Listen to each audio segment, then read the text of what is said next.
Sejam muito bem-vindos, família, a mais um vídeo do Alternativo Futebol Clube aqui no YouTube. Demorou, mas chegou, galera. Como vocês podem ver, hoje eu tô com um manto pesadíssimo do Papão da Curuzu. Sabe por quê? Porque hoje nós vamos falar de clubes brasileiros que jogaram a Libertadores apenas uma vez. Família, aquelas considerações iniciais que eu sempre gosto de fazer. Se eu fosse passar pela campanha especificamente de cada um dos clubes que eu vou falar aqui, esse vídeo ficaria extremamente cansativo, porque são 10 times, galera. Então vamos combinar o seguinte: se vocês quiserem saber sobre a campanha especificamente, como foi, o que aconteceu, quem meteu o gol, qual jogo venceu, qual jogo perdeu, vocês comentem aqui embaixo qual clube que vocês querem saber, e no futuro próximo eu trago para vocês um vídeo mais específico sobre esse determinado clube, tá? Então, rapaziada, dito isso, bora pro vídeo. Galera, eu vou tentar ir aqui por ordem de ano, tá? Do mais antigo pro mais recente, e assim a gente vai seguindo, tá? O primeiro clube da minha lista, meus queridos, é o Clube Náutico Capibaribe, que jogou a Libertadores de 1968. Bom, galera, o Náutico se classificou como vice-campeão da Taça Brasil em 1967, tá? Vale lembrar que o Náutico foi o primeiro clube pernambucano a jogar a Libertadores da América, tá, galera? A campanha do Náutico, galera, não foi muito boa não, porque o Náutico acabou caindo na primeira fase com 2 vitórias, 2 empates e 2 derrotas num grupo que tinha Palmeiras, Deportivo Português da Venezuela e Deportivo Galícia também da Venezuela. O Náutico enfrentou e venceu o Deportivo Português em casa por 3-2. Mas por conta de uma substituição irregular na época, acabou perdendo os pontos da vitória e terminou a fase de grupos na 3ª colocação, né, galera? O campeão daquele ano foi o Estudiantes de La Plata em cima do Palmeiras, né? Que o Palmeiras caiu no grupo do Náutico naquela ocasião. Palmeiras em primeiro lugar com 11 pontos, Deportivo Português em segundo lugar com 5 pontos, o Náutico com 4 pontos na 3ª colocação e o Deportivo Galícia na última colocação do grupo. O Náutico poderia até ter se classificado, galera, não fosse por esses pontos que eles acabaram perdendo, né? Por conta daquela substituição irregular. Meus amigos, olha, sinceramente, é muito difícil de achar informações sobre essa Libertadores, devido a isso ter sido muitos anos atrás, cara. Então, a quantidade de informações na internet sobre essa Liberta é um pouco escassa, entendeu? Mas vale aí a lembrança do Clube Náutico Capibaribe. O Timbu foi o primeiro pernambucano a participar de uma Liberta, galera.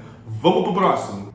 Próximo clube da lista, meus amigos, é o Bangu Atlético Clube, que jogou a Copa Libertadores de 1986. Galera, naquela ocasião o Bangu acabou se classificando por ter sido vice-campeão brasileiro no ano anterior. E aí, liderado fora de campo por Castor de Andrade e dentro dele por Marinho, que era o craque do time naquela época, né?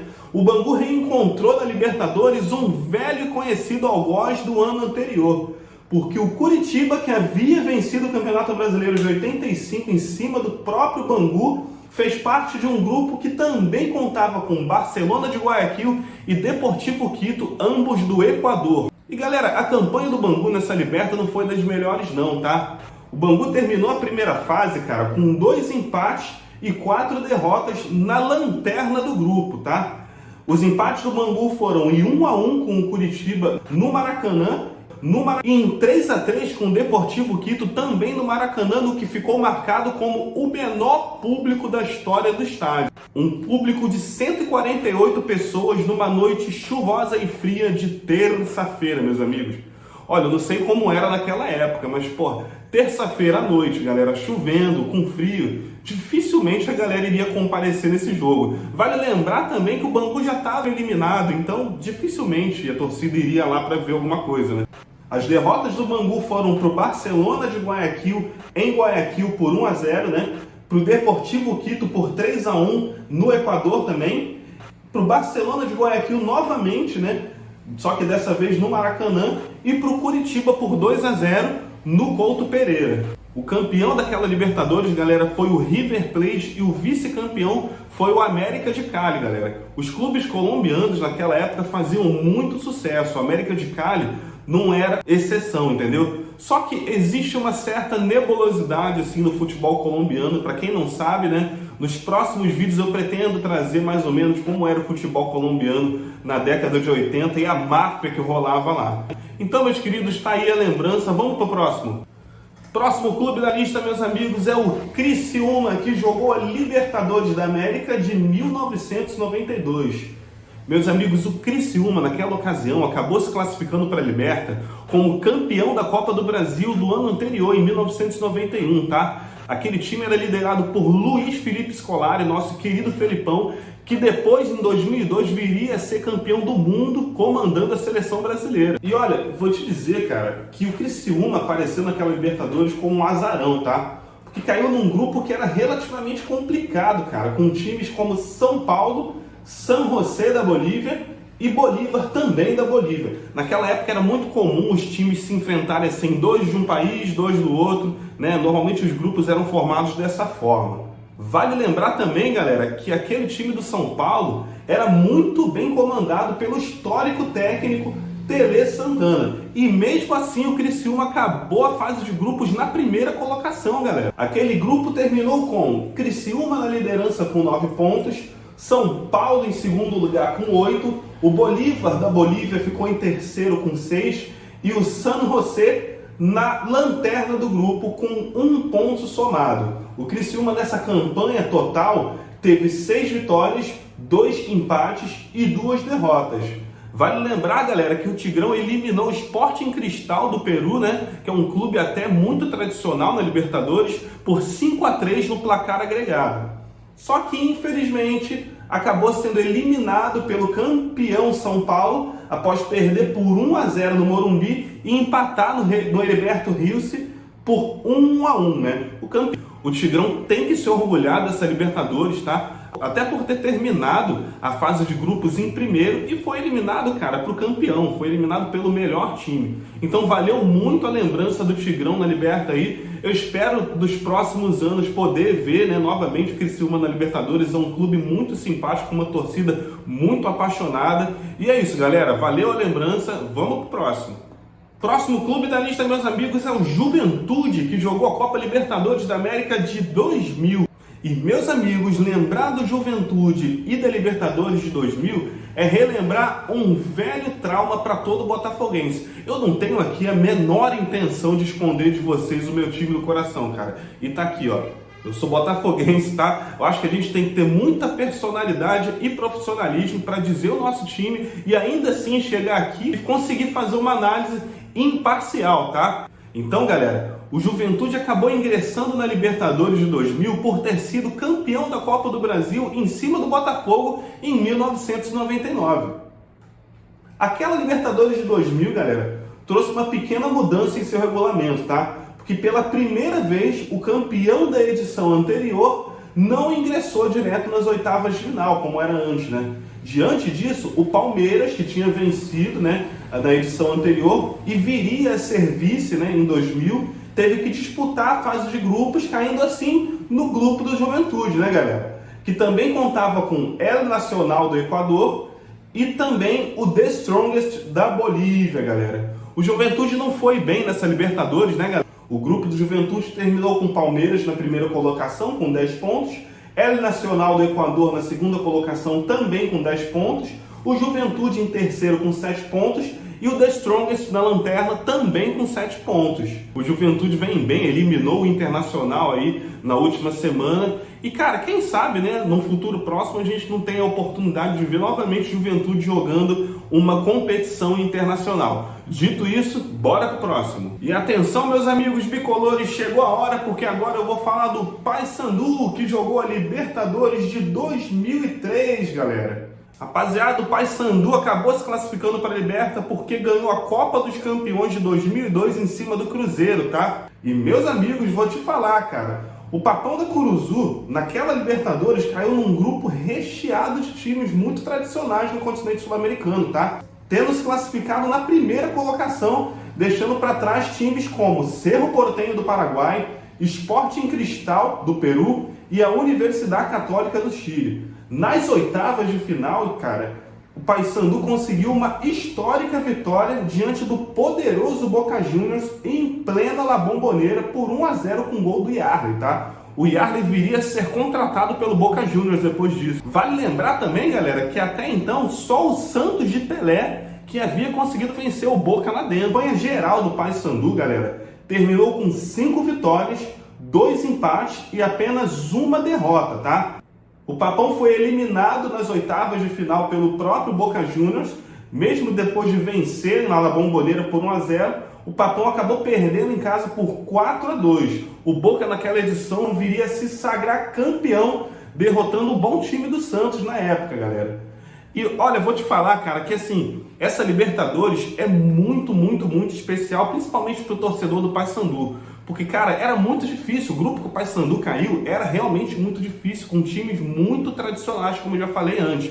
Então, assim, dá para fazer um vídeo só falando dessa Libertadores, cara. Você, torcedor do Papão, que quiser saber mais sobre essa Libertadores, os pormenores, como foram os jogos, como foi a fase de grupo, como foi a eliminação, enfim. Cara, deixa aqui nos comentários que eu faço com todo o prazer do mundo esse vídeo, tá? Dito isso, vamos pro próximo, rapaz. Próximo clube da lista, meus amigos, é o Santo André, que jogou a Libertadores da América de 2005. O Santo André, galera, na ocasião, acabou se classificando por ter sido campeão da Copa do Brasil de 2004 em cima do gigante Flamengo, cara. Algo que na época foi considerado uma das maiores zebras da Copa do Brasil, porque o Flamengo jogava a Série A, enquanto o Santo André jogava a Série B do Brasileiro. A campanha do Santo André, rapaziada, no entanto, não levou a muita coisa não, tá? O Santo André caiu num grupo que tinha Cerro Porteño do Paraguai, Palmeiras e o Deportivo Táchira da Venezuela. O grupo terminou com o Cerro Porteño na liderança com 12 pontos, o Palmeiras na vice-liderança com 9 pontos, o Santo André ficou em terceiro com 8 pontos e o Deportivo Táchira em último com 3 pontos. Santo André acabou caindo na fase de grupos com 2 vitórias, 2 empates e 2 derrotas. Aquela Libertadores, galera, teve uma final brasileira, tá? O São Paulo se sagrou campeão em cima do bom time do Atlético Paranaense. Dito isso, bora pro próximo. Próximo clube da lista, galera, tem uma história muito semelhante com o anterior, tá? Porque eu tô falando de mais um time do interior de São Paulo que conseguiu a sua vaga por meio de um título da Copa do Brasil em cima de um grande clube carioca, né? Eu tô falando do Paulista de Jundiaí, que foi campeão da Copa do Brasil de 2005 em cima do Fluminense, galera. O grupo do Paulista, meus queridos, tinha Libertad do Paraguai, River Plate da Argentina e El Nacional do Equador. E terminou exatamente nessa ordem, tá? Libertad com 11 pontos na liderança, River na vice-liderança com 9 pontos, o El Nacional com 6 pontos e o Paulista na lanterna também com 6 pontos. A campanha geral do Paulista terminou com 1 vitória, 3 empates e 2 derrotas.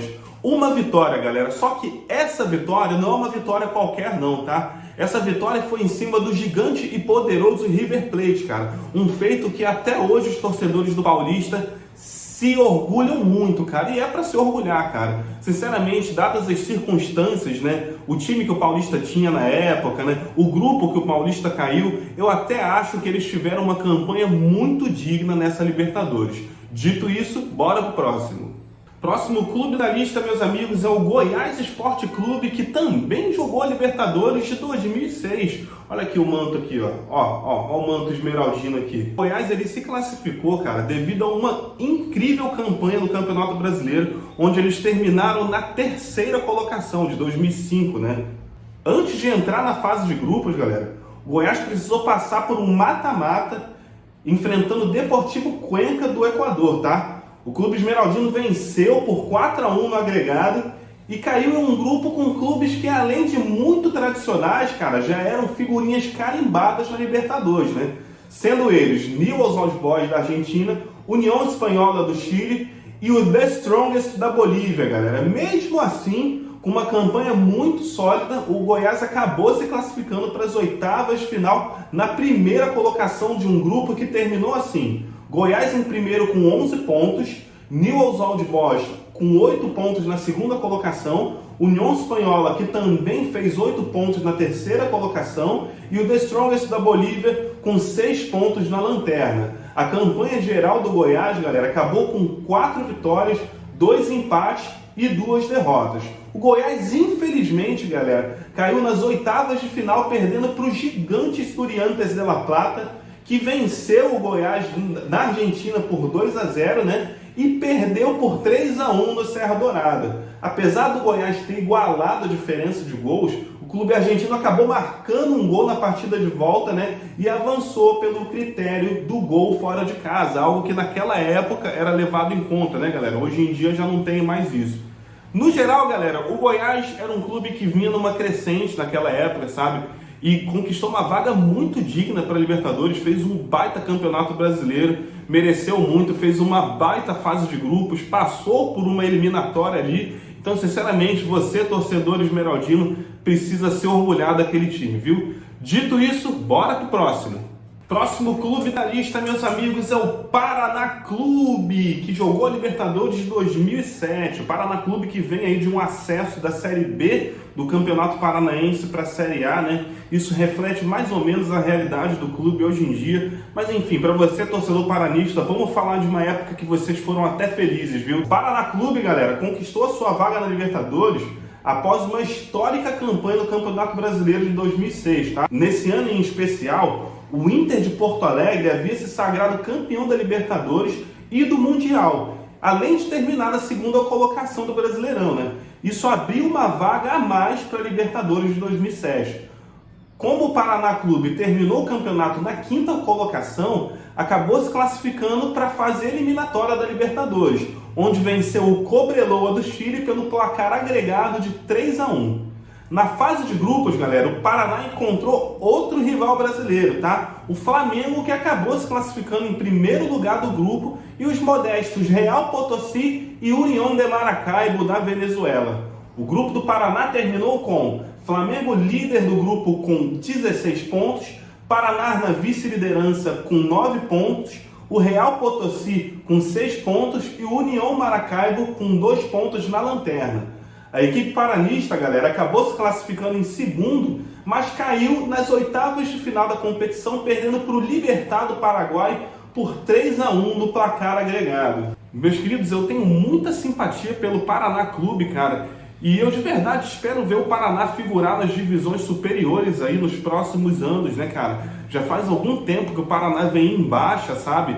Investimento muito ruim, sabe? E uma gestão que também não é das melhores, cara, acabaram levando o Paraná para o fundo do poço. Mas, cara, valeu muito a lembrança do Paraná Clube na Libertadores aqui. Eu lembro como se fosse ontem, eu acompanhava muito futebol naquela época, eu era um moleque, né, cara? Eu costumava comprar aqueles guias do Brasileirão, quer dizer, eu costumava não, né, cara? Meu pai comprava pra mim e eu adorava ficar folheando aquelas páginas, lendo, assim, os prognósticos dos times pra temporada, né, cara? E o Paraná Clube, ninguém dava nada por aquele time e conseguiu uma baita campanha no Campeonato Brasileiro, galera. Terminaram em quinto lugar naquela edição. Dito isso, galera, vamos pro próximo. Próximo clube da lista, meus amigos, é o América Mineiro. E olha, eu confesso que precisei quebrar um pouco a cabeça para conseguir explicar para vocês aqui como foi que o América chegou à Libertadores de 2022, tá? O Coelho acabou se classificando, galera, com uma 8ª colocação no Brasileirão, tá? O América Mineiro, inclusive, é o primeiro clube aqui dessa lista que se classificou já com esse novo regulamento, onde o G4 do Brasileirão se tornou G6, né? Porque antes de 2016, apenas os 4 primeiros se classificavam para a Libertadores por meio do Brasileirão. A partir dali, os 4 primeiros agora conquistam a vaga direta para a fase de grupos da Libertadores, enquanto o 5º e o 6º disputam uma pré-Libertadores para só depois ingressarem na fase de grupos.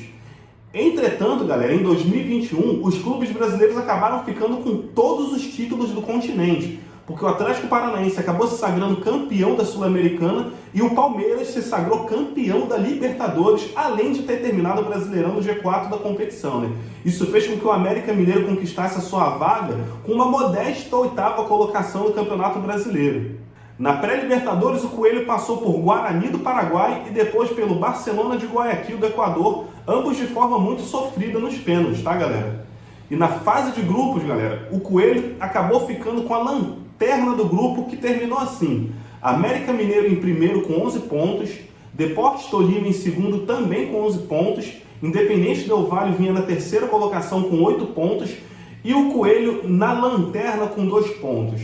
Uma Libertadores bastante ruim para o América Mineiro, galera, mas que, assim, sinceramente, dadas as circunstâncias daquela época, daquele time, né? O América Mineiro era até um time que dava bastante trabalho para os grandes no Brasileirão, mas, cara, infelizmente não tinha aquela alma copeira, né, que se precisa ter para jogar uma Libertadores. Então é isso, meus amigos, para vocês que assistiram até o final. Eu agradeço de coração, peço para você deixar o seu like, se inscrever aqui no canal para ficar por dentro dos próximos vídeos. Não esqueça de ativar o sininho, que também é muito importante. Sigam nossas redes, que vão estar aqui na descrição do vídeo. E, por favor, galera, compartilha com geral, porque vocês não têm noção do trabalho que dá fazer isso aqui. Dito isso, muito obrigado e valeu!